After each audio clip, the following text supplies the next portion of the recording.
할렐루야, 반갑습니다. 윤삼열 목사입니다. 3월 22일 겟셋마네 저녁 기도에 주님께 나아가도록 하겠습니다. 제가 기도하겠습니다. 하나님 감사합니다. 오늘도 거룩하신 하나님 앞으로 나아갑니다. 우리를 사랑하시며 우리를 지키시고 보호하시는 하나님의 그 보좌 앞으로 나아갑니다. 주여, 오늘도 우리에게 말씀하여 주시옵소서. 오늘도 거룩하신 주의 음성을 들려 주시옵소서. 오늘도 우리의 모든 죄를 용서하시며 우리를 사랑하시며 우리를 깨끗게 하시는 주 예수 그리스도의 보혈에 피를 힘입어 주님 앞에 나아가오니 주여, 우리를 받아 주시옵소서. 이 시간도 함께 하실 줄 믿사오며 감사드리오며 예수님 이름으로 기도드립니다. 아멘. 오늘 우리에게 주시는 말씀은 누가복음 22장 63절에서 71절까지 말씀입니다. 누가복음 22장 63절에서 71절까지 말씀, 우리 다 함께 한 목소리로 읽도록 하겠습니다. 지키는 사람들이 예수를 희롱하고 때리며 그의 눈을 가리고 물어 이르되, 선지자 노릇하라. 너를 친 자가 누구냐 하고 이 외에도 많은 말로 욕하더라. 날이 새매 백성의 장로들 곧 대제사장들과 서기관들이 모여서 예수를 그 공회로 끌어들여 이르되, 내가 그리스도이거든 우리에게 말하라. 대답하시되, 내가 말할지라도 너희가 믿지 아니할 것이요 내가 물어도 너희가 대답하지 아니할 것이니라. 그러나 이제부터는 인자가 하나님의 권능의 우편에 앉아 있으리라 하시니, 다 이르되 그러면 내가 하나님의 아들이냐? 대답하시되, 너희들이 내가 그라고 말하고 있느니라. 그들이 이르되, 어찌 더 증거를 요구하리요? 우리가 친히 그 입에서 들었노라 하더라. 아멘. 예수님께서 십자가 지시기 전에 조롱당하시고 또 재판받으시는 장면입니다. 특별히 오늘은 대제사장들과 서기관들이 예수님을 죽일 죄목을 찾기 위해서 혈안이 돼 있었죠. 빌라도 또 헤롯 왕도 예수님의 사실 죄를 발견하지 못했어요. 근데 이 대제사장들과 서기관들, 장로들이 주장한 건 뭐냐면, 어쨌든 이 예수를 죽여야 되는데 그 빌미를 잡기 위해서 네가 하나님의 아들이냐 물어봐요. 예수님이 거기에 대해서 부인하지 않자 네가 하나님의 아들이라고 얘기하는 거는 하나님을 모독하는 거다.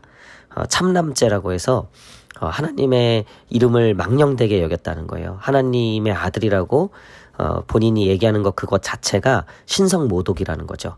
감히 누가 하나님의 아들일 수 있냐는 거죠. 특히 나사렛 출신 예수가, 목수의 아들, 네가 어떻게 하나님의 아들이냐는 거죠. 그래서 그것을 이제 증거를 잡아서 드디어 죽이게 되는 거죠. 그게 71절에 그들이 이르되, 어찌 더 증거를 요구하리요? 우리가 친히 그 입에서 들었노라 하더라. 이게 바로 예수님이 내가 하나님의 아들이다라고 인정했다. 그래서 신성 모독이다. 죽여야 된다. 그 증거를 찾게 되었다는 거죠. 여러분, 이렇게 하나님을 대적하는 사람들, 예수님을 대적하는 사람들은 어떻게든 이 하나님을 대적하고 예수님을 대적하고 믿지 않으려고 하는 근거를 찾는다는 거예요. 어떻게든. 제가 군대에 있을 때 교회를, 기독교를, 또 하나님을, 예수님을 굉장히 싫어하는 고참들이 있었어요. 그냥 안티 기독교인들 중에서도 제가 봤을 때는 거의 극렬에 가까운, 제가 참 많이 곤욕을 치렀죠. 저는 군종병이었기 때문에. 근데 그 고참들이 그냥 이것저것 꼬투리를 잡아갖고 하나님을 욕하고 또 교회를 욕하고 또 군종병 저를 괴롭히는 거예요. 예를 들면 눈이 막 많이 온 거예요. 그러면 이제 군대는 눈을 그걸 다 쓸어야 되거든요. 제설 작업이라고 그러죠. 새벽이든 뭐든 군대는 눈이 쌓이면 안 돼요. 그래서 새벽에도 깨워서 눈 쓸고, 그럼 잠깐 들어갔다가 눈이 뭐 계속 내리면 또 쌓이면 또 쓸어야 돼요. 밤새 그걸 할 때가 있단 말이에요. 그러면 이 고참들이 짜증이 나잖아요. 그러니까 저한테 얘기하는 거예요. 기도하라고, 눈 안 오게. 그러면 뭐 그게 무슨 얘기예요? 간절함의 표현입니까? 비꼬는 거죠. 비꼬고 화풀이 하는 거예요. 하나님한테 하는 거고 예수 믿는 사람들한테 하는 거고 저한테 하는 거죠. 그래서 네가 기도 안 해서 눈 오는 거 아니냐, 기도해라. 그래서 당장 기도하라고 저한테 시키는 거예요. 막. 그러면 저는 또 이제 어떻게 해요? 일단 뭐 기도해야죠. 예. 이제 기도하면 눈이 멈춥니까? 저도 눈이 멈추길 바랬어요. 예. 근데 눈이 계속 오더라고요. 그러면 또 이제 이거 사기다, 뭐 하여튼 뭐 이루 말할 수 없는, 아니 눈이 오고 안 오고 그것도 욕을 하고, 또 여름에는 덥다고 하나님 욕을 하고, 뭐 네가 기도 안 해서 그렇다니. 하여튼 뭐 여러분, 하나님을 어떻게든 믿지 않으려고 하는 이 죄의 이 본능이 있다는 거예요. 우리에게도 있어요. 조금만 핀트가 나가면요, 하나님을 원망해요.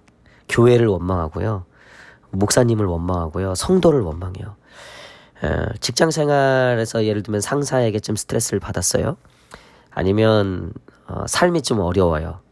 또 세상 어디서 무시를 당했어요. 또 돈 때문에 곤란한 일이 생겼어요. 뭐 여러 가지로. 그러면 제일 만만한 게 하나님인 거예요. 그게 우리 죄의 어떤 본성이라는 거죠. 하나님을 경외하고 하나님을 존중하고 하나님을 사랑하려고 하는 마음보다 하나님을 대적하고 하나님을 원망하고 하나님을 부인하려고 하는 그런 의심과 그런 갈등과 그런 대적하는 마음들. 여러분, 혹시 우리 안에 나도 모르게 그런 마음들이 있지는 않습니까? 제일 만만한 게 하나님이 되어버렸고, 그냥 화풀이 대상, 그냥 내 넋두리 대상, 그 이상 그 이하도 아닌 늘 아쉬운 존재. 하나님이 우리에게 혹시 그런 존재가 되어버리진 않았는지 한번 돌아봐야 합니다. 오늘 이 장로들, 곧 대제사장들과 서기관들은 혈안이 되어 있었어요. 어떻게든 예수님을 고발하고 어떻게든 예수님에게 책임을 전가하려고. 여러분, 근데 이 예수님께서는 어떤 분이셨습니까? 오히려 이런 인간들의 죄, 우리의 그 죄를 대신 지시기 위해서, 그 죄를 다 사해 주시기 위해서 오히려 우리의 그 죄목을 낱낱이 찾고 계시는 분이 아니라 우리의 그 모든 죄목을 낱낱이 다 덮고 계시는 예수님. 자, 오늘 본문 보십시오. 63절에 지키는 사람들이 예수를 희롱하고 때리며 그의 눈을 가리고 물어 이르되 선지자 노릇하라. 너를 친 자가 누구냐 하고 이 외에도 많은 말로 욕하더라. 보시면 사람들이 예수님을 희롱하고 조롱하고 또 선지자 노릇하라. 이게 얼마나 진짜 예수님을 비참하게 만드는 겁니까? 욕도 하고 뭐 침뱉음, 뭐 뒤에 이제 채찍질부터 뭐 십자가 지는 장면까지 뭐 이로 말할 수 없죠. 근데 예수님은 이 모든 상황 속에서도 그 어떠한 불만과 불평과 그 어떠한 갈등도 없으세요.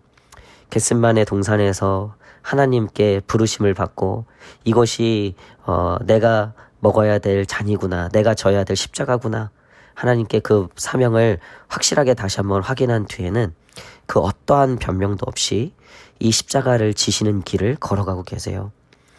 여러분, 예수님은 어떻게든 우리를 용서하시고 어떻게든 우리를 사랑하시고 뭐라도 잡아서 우리로 구원케 해주시려고 그렇게 우리에게 다가오시는 예수님이라는 거예요.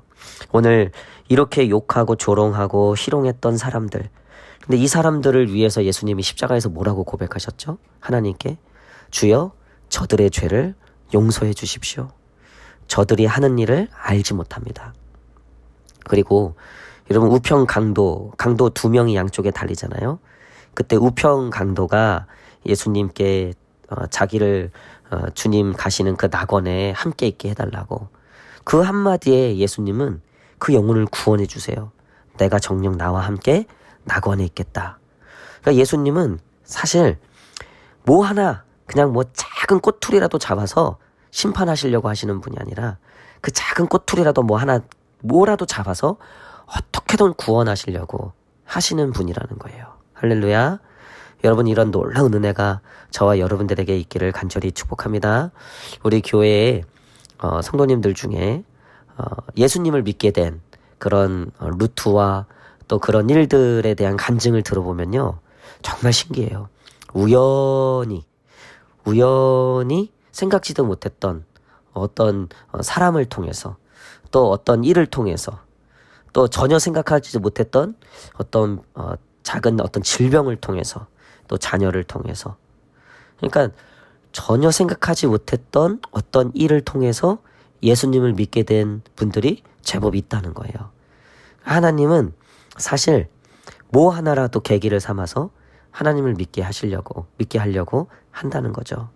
여러분, 이렇게 우리는 사실 조금만 힘들어도 하나님을 원망하고 하나님께 불평하고 그럴 때가 많지만, 예수님은 우리와 비교하지 못할 정도의 그런 희롱과 조롱과 고난을 당하셨음에도 불구하고 어떻게든 우리를 용서하시고 우리를 구원해 주시려고 하시는 이 예수님의 은혜, 오늘 그런 은혜를 깨닫고 오늘도 그 예수님 위해서, 그 예수님 사랑 위해서 살아가시는 저와 여러분 되시기를 간절히 축복합니다. 요즘 코로나가 유행이죠. 확진자가 조금은 줄었지만 또 이상한 또 변이가 나타나서 전파력이 더 높고, 물론 이제 증세는 좀 작지만 어쨌든 전파력이 높다 그래요. 이 침을 비말을 통해서 또 공기 중에 그것들을 통해서 바이러스가 전파되는 거죠. 여러분, 저는 코로나 아닙니다. 코로나 아니고 이 목감기가 조금 온 것 같아요. 그래서 제가 코로나 검사도 해봤는데 코로나는 아닙니다, 여러분. 근데 이 코로나가, 이 바이러스는 뭘 통해서라도 이 바이러스를 전파하는 거에 모든 걸 걸죠. 어떤 것을 통해서도 어떻게든 자신의 이 바이러스를 퍼뜨리려고 하는 거죠. 저는 이 바이러스의 전염력, 이것들을 보면서 우리에게도 이런 믿음의 전염력이 있어야 되겠다. 이런 어떤 복음의, 전도의 전염력이 있어야 되겠다. 예수님 또한 마찬가지셨어요. 어떻게든 그 사랑을 전하시려고 했고, 어떻게든 그 복음을 전하시려고 이렇게 십자가도 지시고 우리에게 그 사명을 맡겨주셨습니다. 사랑하는 성도 여러분, 우리가 정말 예수 그리스도의 이 복음을 어떻게든 전하고, 어떻게든 믿지 않는 영혼들을 구원시키고, 어떻게든 주의 사명을 감당하고자 애쓰고 노력하는 그런 저와 여러분 되시기를 간절히 축복합니다. 기도하겠습니다. 사랑과 능력이 충만하신 아버지 하나님, 감사합니다. 예수 그리스도의 이 고난을 보며 우리의 부족함을 깨닫고 주님 앞에 온전히 엎드려지지 못한, 헌신되지 못한 우리의 죄를 주님 회개합니다. 주님께서는 어떻게든 우리를 사랑하시고 구원하시려 하셨지만 우리는 어떻게든 주님께 원망하고 불평하려고 했던 마음들이 있다면 주님 용서하시고 주님의 그 크신 사랑을 깨달아 이제는 불평과 불만을 내려놓고 주의 복음 증거하며 주의 사랑 전하며 살아가는 우리 귀한 성도들 다 되게 하여 주시옵소서. 또 우리 교회도 그런 교회 되게 하시고, 또 믿지 않는 가족들과 또 영혼들 위해서 주의 복음 증거하며 아버지 영혼 구원에 힘을 다하는 우리 교회 구원의 방주가 되는 우리 교회 되게 하여 주시옵소서. 우리 다음 세대 위하여 기도합니다. 유아 유치부 아동부 청소년부 청년부 우리 다음 세대 위에 주여 복의 복을 더하시고 성령 충만케 하시고 하나님의 은혜와 사랑이 넘치게 하셔서 아버지 우리 다음 세대가 날로 부흥하며 성장하며 또 많은 영혼들이 구원받는 주님의 귀한 다음 세대들 되게 하여 주시옵소서. 또 이렇게 저렇게 아프고 힘든 우리 성도들 있습니다. 아버지 하나님, 재정이 어려움, 가정이 어려움이 있습니다. 또 건강이 어려움이 있습니다. 우리 김영재 집사님 팔이 온전히 낫게 하시고, 또 코로나 확진이 되어서 어려움 속에 있는 우리 사랑하는 성도들 있습니다. 주님께서 그 영혼들도 붙잡아 주시옵소서. 또 열방 각처 군대에 흩어진 우리 사랑하는 성도들 있습니다. 주님께서 구름기둥과 불기둥으로 붙잡아 주시옵소서. 이제는 우리 주 예수 그리스도의 은혜와 하나님의 놀라우신 사랑과 성령님의 역사하시고 인도하심이 오늘 주님의 사랑 가운데 다시 한번 새롭게 깨닫고 주의 복음 증거하며 주의 사랑을 전파하며 살기로 결단하는 우리 사랑하는 성도들 머리머리 위에 영원토록 함께 하시기를 간절히 축원하옵나이다. 아멘.